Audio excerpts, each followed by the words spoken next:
want to involve fathers.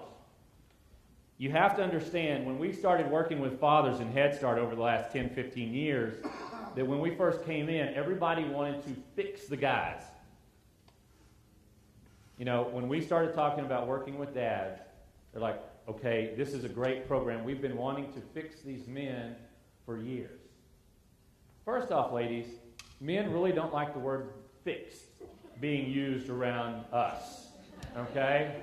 If any of you are farm boys and girls, you know what I'm talking about. We don't like that word. It just has a bad connotation. Secondly, what we found is everybody wants this man to be a good man and have all these things in place, and then we'll let him be a father. Let's get him a job. Let's get him an education. Let's fix all his addictions. Let's make it, they call it the Responsible Fatherhood Initiative or movement. And it's not that I don't want men to be responsible, but I need men to be fathers, and children don't have time to wait for me to get fathers perfected. I've got a 21-year-old and a 17-year-old, and they still don't have a father who is perfected. And about the time I get it good, they change and screw everything up, by the way. But it's their fault.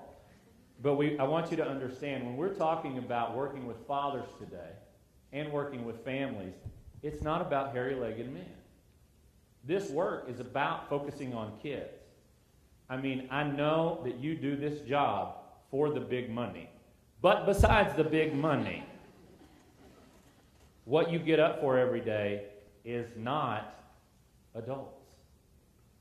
We have to work with adults, and we like to see great changes in adults, and children need the adults that they're living with, but this is about kids. If you're getting up to change the lives of adults, just for adults, I don't get it. If I just had to work with hairy-legged men, and I have a class for guys, you know, that are on probation for failure to pay child support, but it's about their kids. So before, ladies, you just turn me off completely. This is not about how dads are wonderful and they're the best parent ever. And this is about what can we do with fathers and mothers and get them to work together for the sake of children. Because everything we do in this work is about what's a better future for these kids. We talk about building a community. We talk about building a capacity. Kids are where that capacity is going to be. So what are we doing to help those kids have the support that they need? And so as we talk about that, I want you to know where we're going with that. The other thing is, this is outcome-based. I usually show you a bunch of pictures at the break and everything. We've got all these great pictures of dads and kids playing card games for math and making paper airplanes for science and all these different things. And it has what I call a high kumbaya rating. You know what I'm talking about? It's like, oh. And when you talk about father involvement, that's what we pushed. You know, it's like, daddies and kids are sweet. Oh. When you look at your paperwork, when you get all your assessments back, do you have a warm and fuzzy rating for your program here? I mean, you don't have a warm and fuzzy, you don't have a kumbaya rating. You have an outcomes base. You know, they want to know what has happened to these kids. Where have we moved these kids from point A to point B? What are we doing for student outcomes?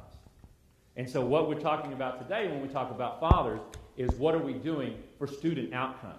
What are we doing to help this kid have the basis they need, the head start in life that they need, not just really nice, kumbaya, warm, fuzzy things, because that doesn't help anybody. And those are actually easy to pull off.